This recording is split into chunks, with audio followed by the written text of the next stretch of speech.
installation called Communal Fashion, Angelic Materialism. And for me, I guess I always kind of saw sort of fashion or general physical curation as like the highest form of like a singular identity within a contemporary context. So I thought it'd be interesting to like, what if we, reconfigured, singular identity through its biggest form in fashion. So what if we made a fashion piece that would, instead of ascertaining to one person or actualizing a singular human body, would actualize multiple people at once and almost converge them a bit. So we create like this dress.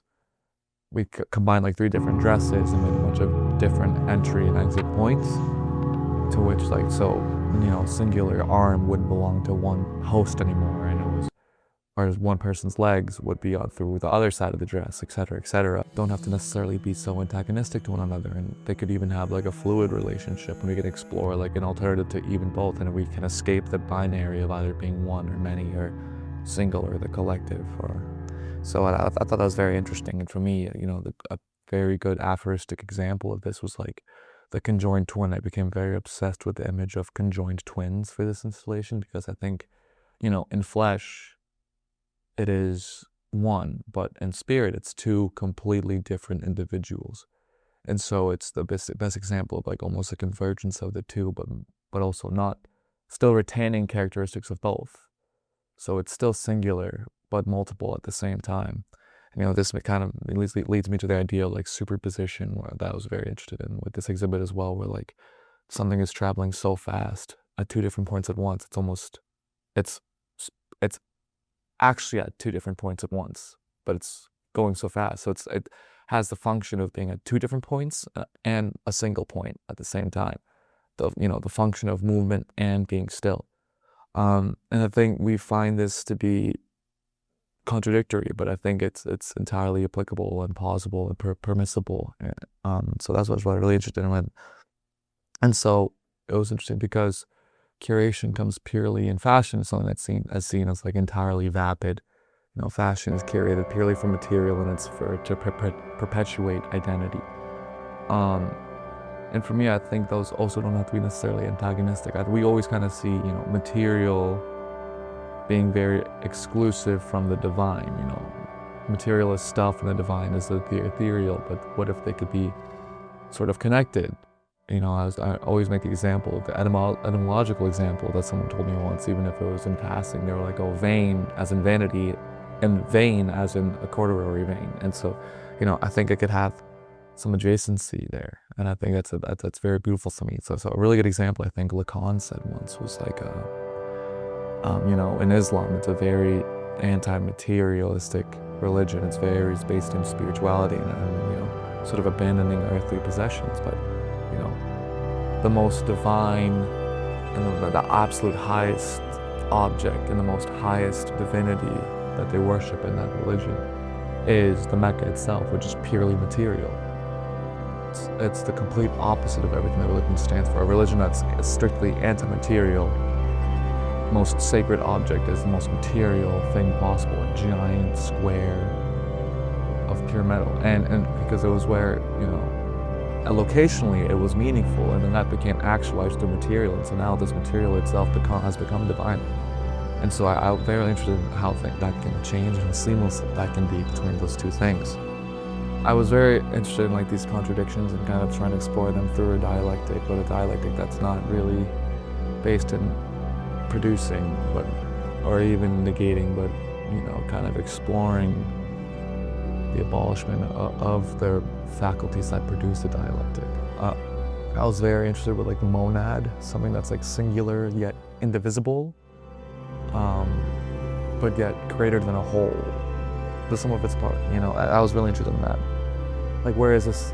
Else is this applicable? And with the conjoined twin, I was also very obsessed with like the religious aspect of like the hypostatic union of Jesus Christ. Like in a lot of these famous paintings, he almost has 2 faces, and it's supposed to represent God, Son, and the Holy Spirit. And so, but yet they're all in relation to each other. It's all supposed to represent one thing. It's not any of them individually. It's all one. but yet even them being one in itself still are wholes in and of themselves. And I think that's something that's so eternal, and that's also is very applicable to what we're trying to do. I had this exercise where we had different types of silence composited next to one another, because silence as we understand it is just the absence of sound, but yet silence right next to silence produces sound. So yeah, you hear one type of silence next to another type of silence. That in itself is a production of noise. So now silence, even without even adding noise, becomes noise. And let's see how it's entirely contextual, the way we understand silence and noise.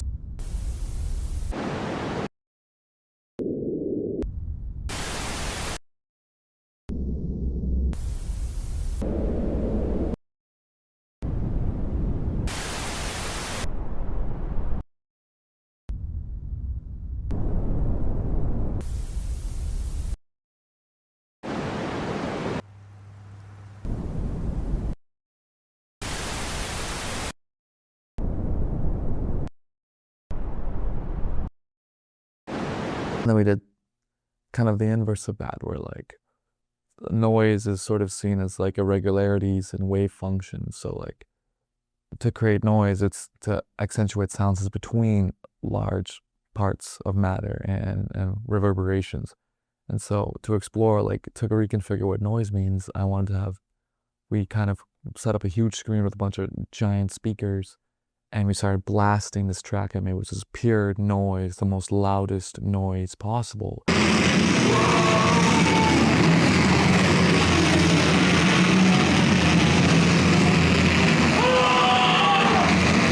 then we had me and my friend Grant go on the stage and start screaming. We were screaming while the loud noise in the background was happening. So then now noise upon noise becomes silence, because you can't even hear us screaming anymore, because we've become totally consumed by the noise behind us. So noise can become silence.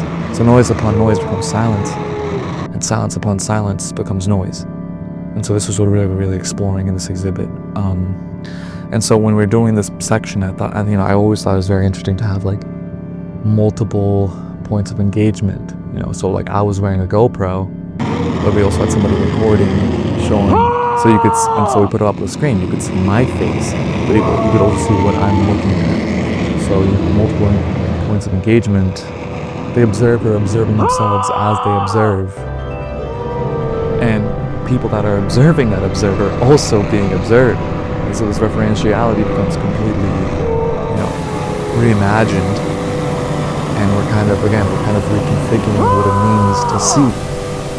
I thought that's very interesting, to have multiple points of engagement, multiple points of reference for self-actualization or self-individuation. It goes back to this whole for sort of the piece itself.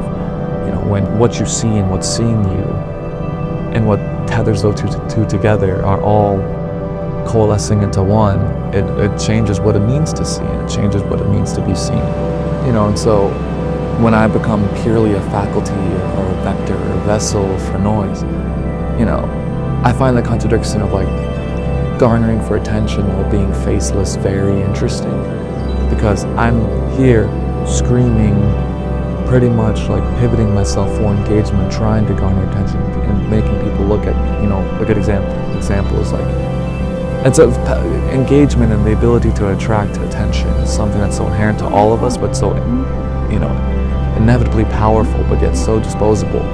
I think something that's so, eternally powerful, but somehow it's having such disposability, so interesting. Like I remember I was walking down the street, and I had someone dropped $1, and I just go, "Hey, you dropped $1," and he immediately looked. And I'm equipped with that power all the time. I could be walking down the street and just start screaming, and everyone's gonna look at me.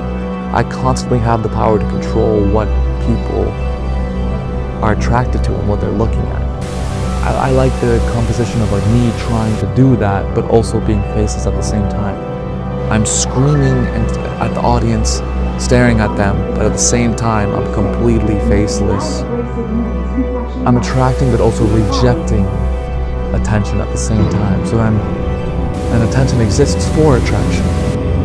And so that, what attention means itself changes at that point. Now, attention doesn't come from me creating it, but attention that comes from the context creating it. And it's interesting. It's just interesting as fuck.